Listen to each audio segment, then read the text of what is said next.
Assalamualaikum warahmatullahi wabarakatuh. Waalaikumsalam warahmatullahi wabarakatuh. Apa kabarnya sahabatku, teman-temanku dimanapun Anda berada, khususnya masyarakat Kepulauan Anambas. Sambil menghadiri acara MTQ, saya berkesempatan hadir ke Palmata. Kebetulan ketemu salah satu wong Jowo yang hebat, tapi sudah menjadi penduduk Anambas, Pak ya. Namanya Pak Samad. Mari kita sapa dulu beliau. Assalamualaikum Pak. Waalaikumsalam warahmatullahi wabarakatuh. Apa kegiatan sore ini? Alhamdulillah rutinitas. Nah, Ya, berkunjung ke rumah warga, ya, silaturahmi. silaturahmi ya. Ya. Oke, sebelum lanjut ngobrol yang lain Pak. Bapak lahir di mana? Alhamdulillah saya dilahirkan di sebuah desa yang cukup besar, namanya Desa Kebanggan. Kebanggaan itu mana? Ya, Kebanggan, kecamatannya Sumbang, Sumbang. kabupatennya Banyumas. Oh, ngapa? Apa? Purwokerto. Purwokerto. Nah, kok bisa di Anambas tuh gimana ceritanya? Saya kalau dihitung perjalanan itu cukup Panjang. malang melintang di Indonesia nih sebenarnya. Mm-mm. Kan itu. Nah, jadi awalnya saya di Riau Daratan. Oh, pernah di Riau dulu. Iya, Riau Daratan di tahun 85-an. Nah, itu. Oh, 85. memang dari awal jadi pegawai ya? Oh tidak, dari awal kita ini ke Riau, masa-masa itu saya bekerja di sektor pertanian dan Pertanian, perkebunan. kebunan ya? Pertanian dan perkebunan. Kemudian pada tahun 87-an saya ke Pekanbaru, Mm-mm. masih di Riau juga, saya kuliah Kuliah. di UIR Wih, Universitas tahun Islam 87. Riau, 87. Jadi pegawai sejak Alhamdulillah jadi pegawai itu tahun 93. 93. Jadi langsung ditempatkan di SMP 3 Siantan. Oke, berarti Bapak ini di kalangan tentang Melayu karena sekolah di Riau, kemudian mungkin di Pinang ya, kemudian di Anambas, berarti Anambas ini sudah menjadi kampung kita ya?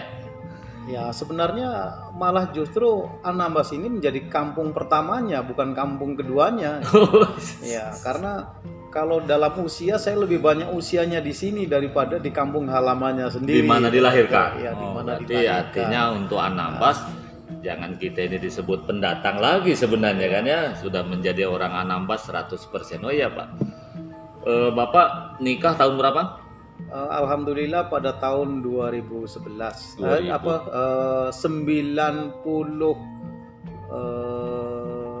99. 99. Punya anak berapa Pak? Alhamdulillah punya 4. 4. Ya, 2 laki-laki, 2 perempuan. Oke, istri berapa Pak? Istri alhamdulillah 1 1. dan sudah mendahului kita pula. Innalillahi. Betul. Iya. Ini saya belum. Jadi ternyata beliau ini duda ya. Ya mungkin kalau ada janda dan gadis yang berminat nanti lapor saya ya. Nah, ini orang duda hebat nih ternyata apa? Duda keren ya.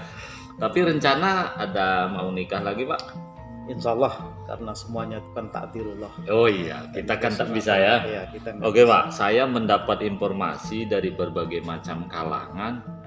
Pak Samad ini katanya meskipun sudah pensiun yang orang banyak ingin menikmati hidup, ya kok ada saya mendapat informasi Bapak ini mau calon anggota DPR untuk Kepulauan Anambas gitu kan.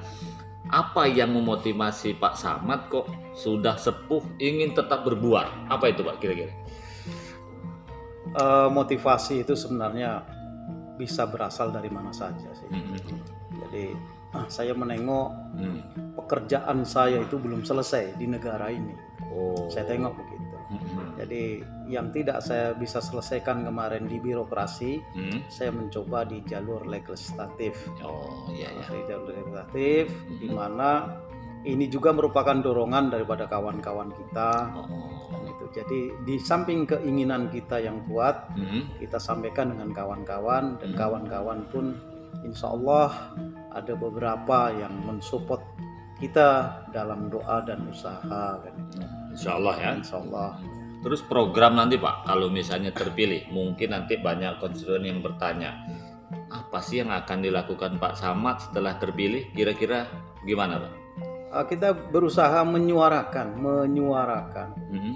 apa yang menjadi keluhan masyarakat, baik itu di bidang nelayan, Nelayan. ya, di bidang pertanian darat, Mhm. di bidang kesehatan, Mhm. dan di bidang pendidikan, Mhm. serta sektor-sektor lain Mhm. yang memungkinkan meningkatkan kesejahteraan bagi masyarakat Anambas. Mhm.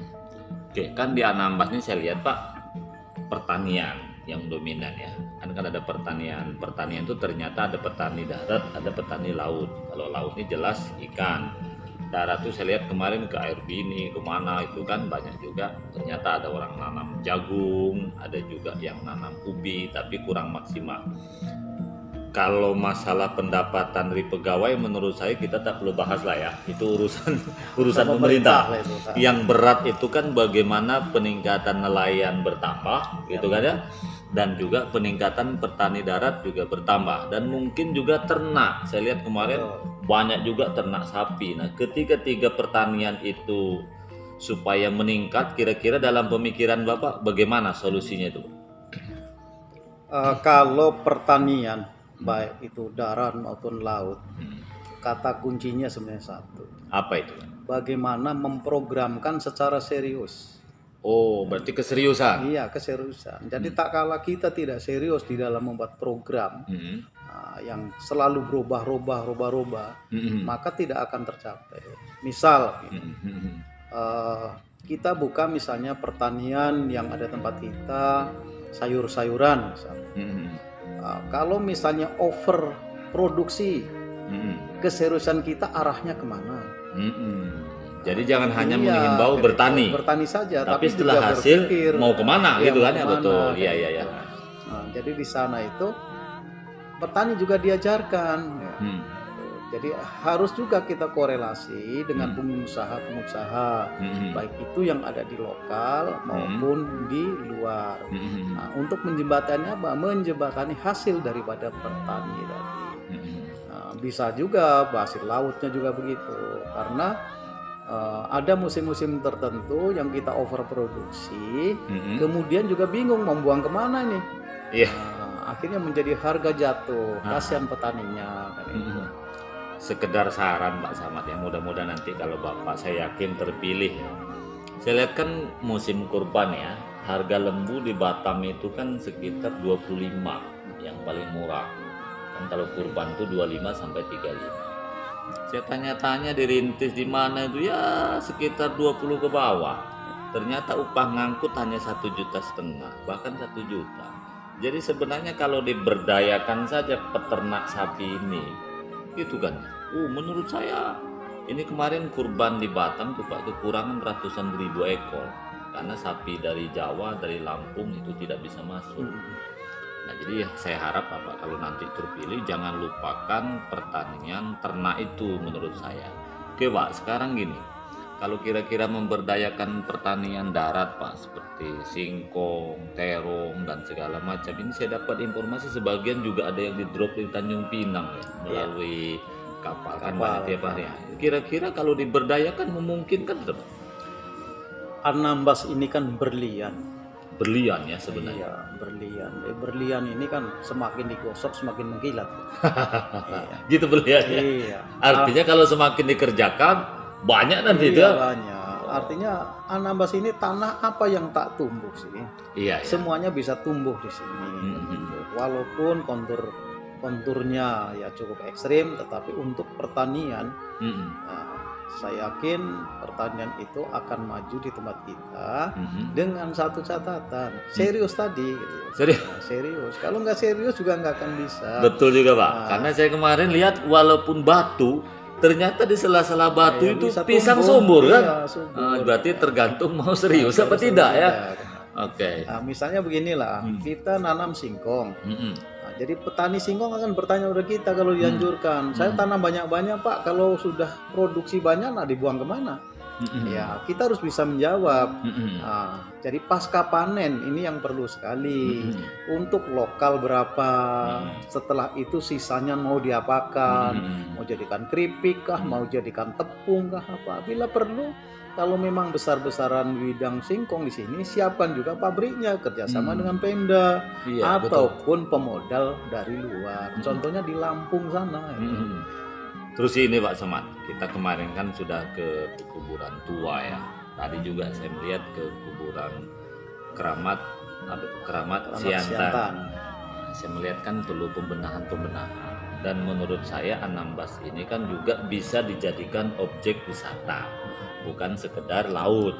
Nah, itu kan kalau wisata pantai menurut saya percuma. Pertama jauh, wisata pantai mungkin lebih bagus Batam saja. Nah, apa kira-kira kiat-kiat Pak Abdul Sama, Pak Sama tentang wisata budaya atau apalah gitu ya, sehingga Anambas bukan hanya dikenal sebagai lautnya yang indah, kan dikenal laut yang indah tapi jauh.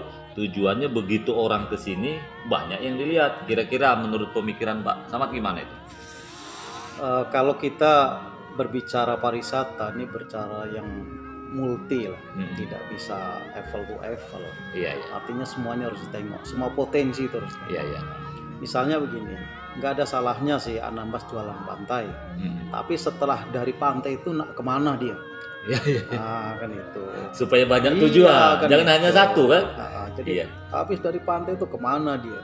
Tentunya di sini sisi budayanya harus kuat, sisi kulinernya harus kuat kan itu. Jadi kalau budaya dan kulinernya itu up melalui UMKM, ya kan, insya Allah pariwisata akan up dengan sendirinya. Apalagi didukung dengan sarana transportasi yang semakin connectivity diperbaiki. Gitu. Karena apa? Ya jujur aja mahalnya tempat kita karena salah satunya adalah sarana transportasi tadi.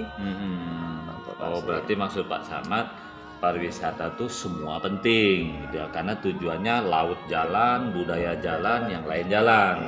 Sehingga meskipun orang jauh-jauh dari Singapura, dari mana ke sini mendapatkan sesuatu bukan hanya satu, gitu kan? Kalau ke Batam kan hanya pantai, tidak menemukan paling kota. Loh, orang kalau dari Amerika, dari Singapura ngapain ke kota kan? Nah, tetapi di sini saya bilang sama di Air Bini, ternyata di sana di atas gunung itu banyak kuburan. Nih berarti kan mengandung sesuatu sejarah itu kan zaman dulu. Oke Pak Samad, yang terakhir nih, kira-kira Pak Samad maju mau dari dapil mana nih? Saya insya Allah maju lewat dapil 1. Dapil 1 itu mana tuh? Kecamatannya mana? Kecamatan Siantan, Siantan Timur, Siantan Selatan. Oh, di pusat ibu kota. Ya, pusat ibu kota. Insya Allah tim sudah dibentuk ya? Tim ya kita bahasanya gerilya lah ya. Wah, iya. Gerilya, betul. Tim saya itu nggak nampak, tapi ada orangnya, tapi insya Allah ada. Terus Pak Samad, kan ada orang maju itu sekedar pelengkap, ada istilah hiburan, dorong orang jadi. Kira-kira Pak Samad maju nih mau menang apa nak jadikan orang aja? Kalau saya harus optimis. Harus optimis. Iya, harus menang ya. Iya. Artinya bukan sekedar dorong orang. Bukan. Kita maju itu harus optimis bahwa kita harus menang. Karena ingin berbuat. Ya, ingin berbuat. Kalau kita dorong orang, ya ngapain kita berbuat kan itu? Kan lewat non jalur politik pun bisa. Bisa kan? Ya betul. Artinya kalau sekedar dorong orang, ngapain kita berbuat? Oke. Partai kira-kira yang bakal mengusung sudah ada? Kalau partai insya Allah ada. Ada ya. Ada. Cuman saat ini kan ya kita masih merupakan barang kemasan. Oh iya. Karena apa ya? Partai ini kan banyak kan itu. Iya. Banyak kan. Mana tahu suatu saat ada partai yang bagus itu loh pula ya. Tapi tentu Pak Samad sudah punya pilihan partai yang terbaik tentu ya. Di sini kita saring-saring kan itu. Dari saringan mungkin yang lubangnya besar, kalau kecil sampai dengan nanti betul-betul kita menemukan yang betul-betul pas. Karena pendaftaran kan masih bulan berapa? Ya kita masih lama lah. Tapi akhir tahun ini juga ya? Iya akhir tahun. Oke, teman-temanku dimanapun Anda berada, harapan saya kita semua khususnya yang dalam dapilnya yang akan Pak Samad berjuang. Ini teman saya ya silahkan saja dipilih. Kalau misalnya mau ngajak ngopi ya silahkan saja sharing-sharing. Kalau beliau jadi, ya menurut saya insya Allah memiliki SDM ya, karena memang sebelumnya adalah salah satu pejabat di Kabupaten Anambas. Saya kira wawancara kita Pak Samad mudah-mudahan ada manfaatnya dan sukses selalu. Amin. Walaupun Pak Samad tidak memiliki istri untuk sementara ini, dan insya Allah kabarnya juga ada pendamping. Kalau nggak dapat juga Pak Samad bisa lapor saya, karena kebetulan saya kan buka biro jodoh juga Pak Samad. Amin, Tinggal amin. mau pilih, mau yang gadis, mau janda. Saya kira insya Allah ada. Terima kasih Pak Samad, sukses selalu. Cukup sekian. Assalamualaikum warahmatullahi wabarakatuh. Waalaikumsalam warahmatullahi wabarakatuh. Terima kasih.